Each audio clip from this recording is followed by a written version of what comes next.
Today we're diving into a phrase you may have heard before. I heard it recently. Nobody wants to work anymore. And I don't know if you've heard it at a family gathering or on the news or from that CEO who just laid off 5,000 people. But it's become this catch-all complaint. But let's be honest, it's not that simple. And the truth is, most people do want to work. What they don't want is meaningless work, low pay, and zero stability. So today, let's peel back the layers of this statement and talk about why I'm hearing more of folks saying nobody wants to work anymore and what's actually going on beneath the surface and what you can do if you're caught in the middle of it. Hey, welcome back to Insightful Mindful. I'm Anthony Adam. I've been in corporate recruiting for over 15 years now, working for companies in aerospace and hospitality industries, and I've seen a lot of ups and downs. And I started this channel to help you live a more abundant life. They broke the old world contract, and if we rewind to '08, that Great Recession where almost 9 million Americans lost their jobs in 2 years, corporate America discovered something. Layoffs work. Cut jobs, slash cost, survive the downturn, and bounce back faster. The problem, the survival strategy came at the expense of loyalty.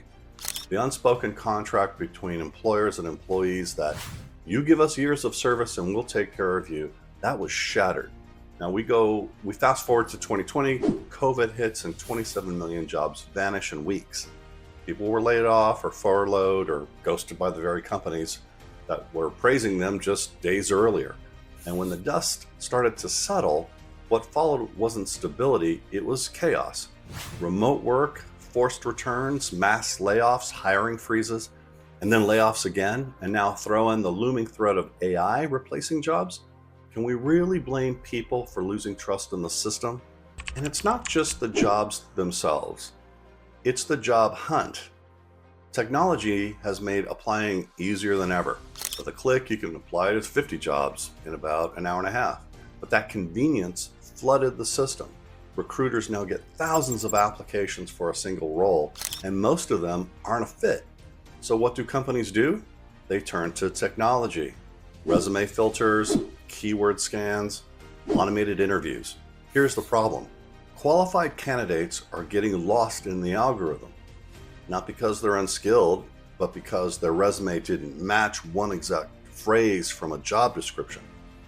I think about Frogger, the old traffic game where you're the little frog trying to cross the road and most of the time the cars win. That's today's job market. Now let's talk about the people who've done everything right. You've built the 15-year career, worked hard, climbed the ladder, sacrificed weekends and vacations, you're on track, then one day you're let go in a 10-minute Zoom call. No warning, no celebration of your contribution, just some lame severance package if you're lucky. You try to get back in, but what do you find? Lower pay contract roles, the dreaded you're overqualified, and sometimes the exact same job you were laid off from gets reposted, only this time you're rejected as not a fit. For many, this turns into a slow decline, contract gigs, part-time work, side hustles, limping towards retirement. And that's not the career ending most people envisioned. And then there's the other side, the workforce new grads. They're stepping into a job market where entry-level roles demand 3 to 5 years experience or technical skills that don't make sense. I've seen job descriptions asking for 5 years experience in a technology that's only existed for 3. How does that math work? So young professionals are stuck in this crazy loop. Can't get the job without experience, can't get the experience without the job. It's no wonder Gen Z is exploring side hustles and trades, going solo. They're not lazy. They've been locked out of a system that doesn't let them in. Why people quietly disengage even for those who do have jobs? Career development often feels non-existent. According to LinkedIn's Workplace Learning Report, 43% of people leave jobs because they see no path forward, no career ladder opportunity, and it's not toxic bosses or difficult coworkers, it's just stagnation. Think about it. You show up every day, you hit your goals and your milestones, you do the work, and nothing changes. No promotions, no development, no growth.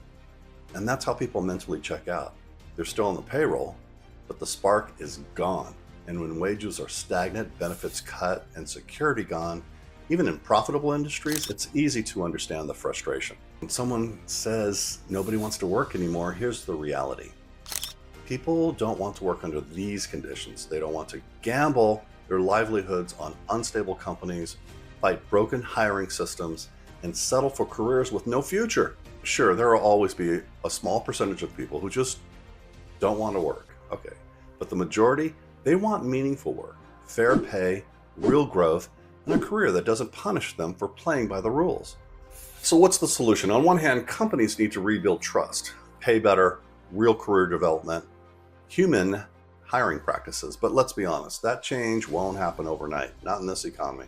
That means the responsibility shifts to us, the individual. You need to be strategic. You can't just wing it anymore. You need a resume that tells the right story. You need to understand networking. You need a long-term career vision. That's non-negotiable if you want to thrive in this system. Because here's the truth. Most people haven't stopped wanting to work. They've stopped tolerating a system stacked against them.